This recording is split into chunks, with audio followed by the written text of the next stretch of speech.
Hey everybody, it's Joric. Welcome back. I hope you're doing great wherever you are in the world. It is a balmy 111 degrees here Fahrenheit in Phoenix.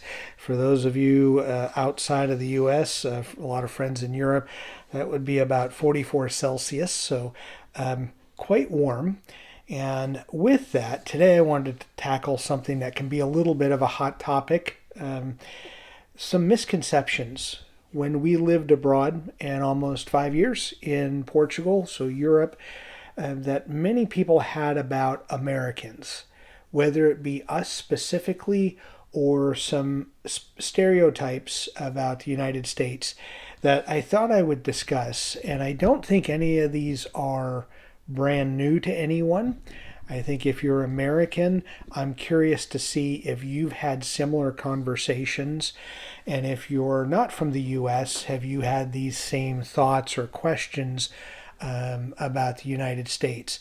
So I wanted to go through a handful of things that became themes almost every type of social function, almost every one. There would be these types of questions or assumptions made about my wife and I, or everyone that we know, or it was the all Americans conversation. So I want to just talk about them a little bit, dispel some of the myths, and please leave the comments below what your opinions are and thoughts, good or bad, and what you have experienced if you're an American going abroad and what people have thought about you, as well as if you're non-American, what other types of things have you thought about the United States? I'm going to start out with the first one, guns. Um, Surprising to people not in the United States, not everyone owns a gun. We don't have an arsenal in our closet here loaded with weapons ready to use. Um, and that is something that is the number one thing when we've traveled to over 30 countries and lived in Portugal.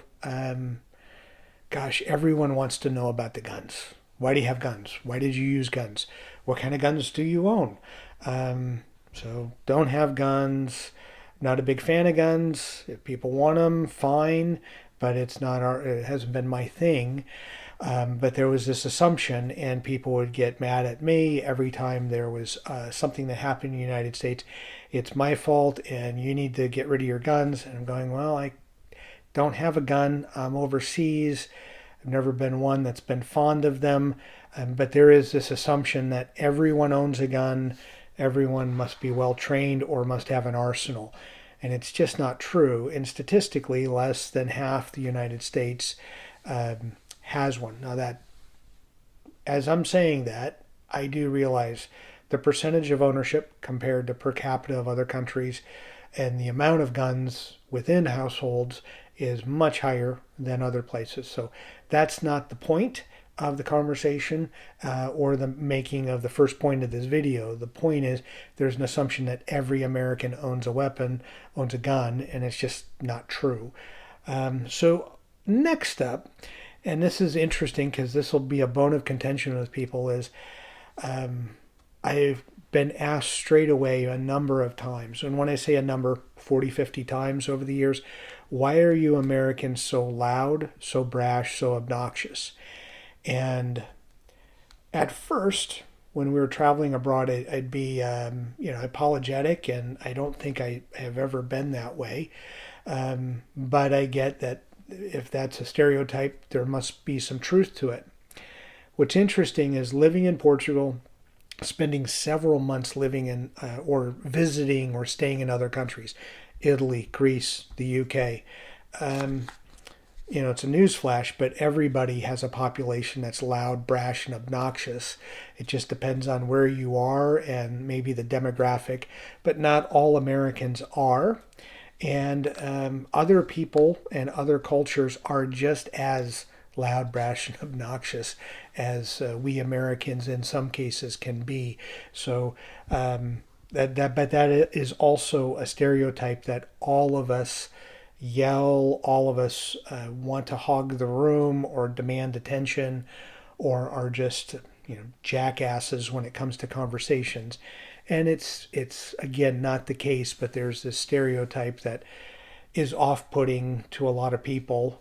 When we were introduced as Americans, I think people already had some assumptions built in, and I hope in some cases we were able to dispel them in a positive way.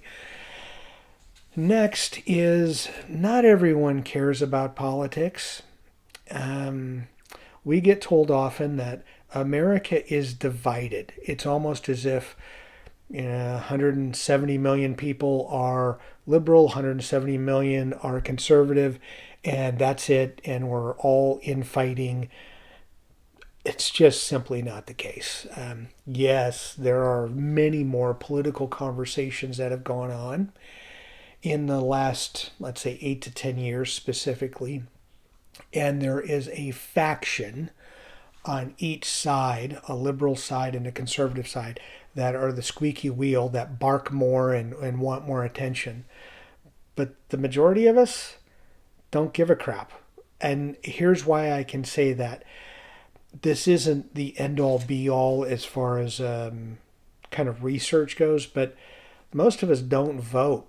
And looking at the last 10, 12 elections, the percentage of Americans that had the ability, were registered to vote and did, I equate that to apathy. If you are voting all the time or more people vote, you might care more about who your politicians are and who's in different elected offices. But in most cases, especially when it comes to foreigners, they talk about the presidency. Most of the last several elections and historically, majority of Americans, the biggest electoral component of the U.S. presidential elections are the not voting. Those are the loudest, as opposed to voting for a particular party. The ones that don't vote are the biggest majority in almost every election. Not all, but almost. So again, it's one data point, and you could correct me and tell me I'm full of it for making a comparison there. But most of us, yeah, there's some complaining. There's a whole lot of social media crap that goes on along with it. But on a day-to-day living, we aren't tied. Our lives are not tied to politics. I think the way other people outside of the country think we are. Like every 5 minutes, we have to care what our president says. It's not true. It's not the case. I hang around people that are very political, also hang around people that are apolitical. And even then, there aren't a lot of discussions or rabbit holes that we have to go down because of politics. And thankfully, because yeah, when we get into political discussions, it's a pain in the you know what, and I just prefer not to get into them. But we're not all political, and we all don't care that much about it. Next up is, this is a weird one, and I'm curious if you're American living abroad, what your experience has been. There is an assumption that's been made, people that we know in Portugal, friends from France, Belgium, Germany, Italy, Greece, Morocco, Angola, India, Pakistan, that we're all independently wealthy. Like all Americans are wealthy. And I don't know where that came from. Just that's completely not factual at all. And if we have the ability to move somewhere, doesn't make us wealthy. There are many more people from Angola living in Portugal. No one equates people from Angola as being all independently wealthy. So I find that argument a little weird because there's the assumption that we all have money. Some of the ways that I found out about that is being in Portugal. There had someone from Russia that wanted to quote something, an improvement to our apartment. And the price for us was like 6 times more than the neighbor who was Portuguese that they worked on. Same process, same exact thing needed to be done. And then we found people from other countries that, I will say this, and this is from traveling too. When you are an American, you have an American accent versus a British, an Australian, or a Canadian English accent.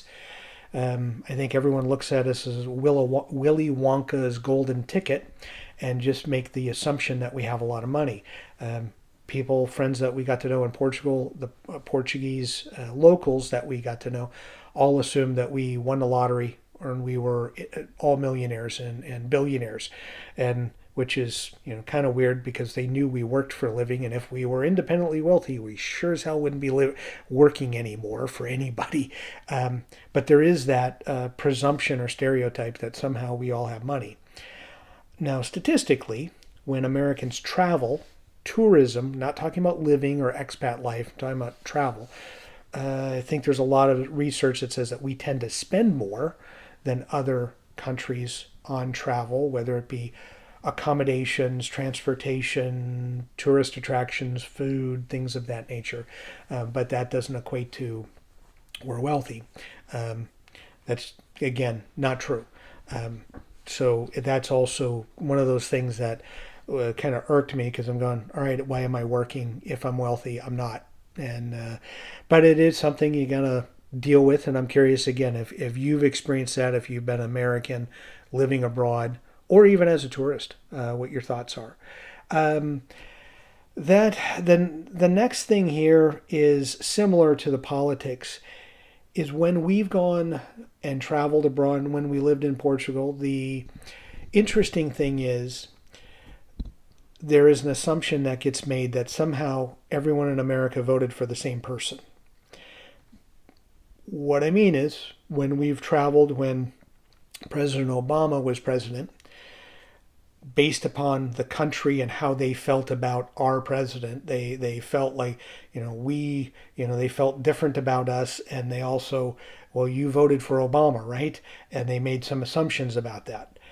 Years later, President Trump comes into office, and depending on where we've traveled, there is an assumption that we all voted for President Trump.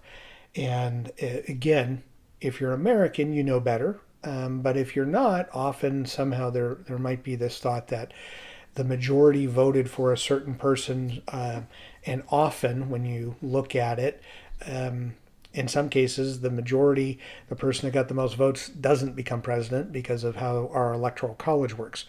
That's a completely different video, which throws people off, which leads to my last point. And there is a misconception, I think, amongst people who are not American about the separation of powers or the differences of what the federal government oversees and what individual state governments oversee. And so federal rights and state rights, and when do the feds stop and when does the state start, and vice versa. And that is something that, if there's one interesting thing in speaking to people from all over the world, that is probably the biggest misconception. Because if something happens that they see on, let's say, CNN or a major news, or they read a newspaper, and the federal government does something, they make the assumption that all 50 states are aligned and the whole country does it. And that's not their fault. I think in most other countries that's how it works, but in the United States it's not the case. And because of that, when laws get passed, when certain laws or amendments, things change or get overturned, there's sometimes some outrage or just questioning of how things happened. And abroad, assuming that, I'll go with the one that came up a couple years ago, the Roe versus Wade discussion, and trying to talk to people who are not from the U.S., who are really horrified and upset about what took place. And you can be from the U.S. and also be horrified about what took place, but also trying to explain the why that happened to begin with in 1973, and also the why and the arguments of why it's now not the case as of a couple years ago. Those are things that, sometimes it's hard to have those discussions. And I think sometimes as Americans, we don't always have all of the answers between federal rights and state rights, and trying to discuss, our Constitution with other people is sometimes messy and not as easy. I think some other constitutions might be a little more straightforward, federal constitutions. But that is something that's a big misconception, because I think that people make the assumption that we are moving back to Arizona. So everything that happens in Los Angeles, Detroit, Miami, New York, all happen here in Phoenix equally and the same here in the state of Arizona. And having to explain to them how different life is in California or New York or Texas or Florida, and some of the reasons why. That to me is the biggest thing that happened, along with the guns. So the first thing was the guns, but the back end is trying to discuss how the federal government works and how the state government works. It's led to a lot of interesting conversations and very thoughtful conversations, and it's also helped me learn how other governments, so Portuguese government, France, Germany, Belgium, Luxembourg, the UK, India, Brazil, Japan, how those countries govern. So it's been eye-opening. It's been a great, almost conversation starter when someone is questioning what happened in the federal government or what happened in Chicago, and how does that impact the rest of the country. It's been a great enlightening tool, an educational tool, to be able to have people maybe get a little more understanding of what and how things work in the U.S. It also has given me a great understanding and education how their home country, how their government would react or enroll or implement a certain policy or repeal one. It's been fascinating to see. So in some cases, it's helped me get more educated about my own government processes, as well as learning so much about how the rest of the world works in relation to the US. But I wanted to make this video. This has been on my mind before we move back. I've just been waiting for a time to be able to put my thoughts together. But I hope you enjoyed this. I'd love to get your comments below. Again, if you're Americans, what your thoughts have been, and the common themes that you get from going overseas, as well as people that are not American. What are your thoughts about some of the craziness that happens here in the United States? As always, thank you so much for watching, and enjoy your travels.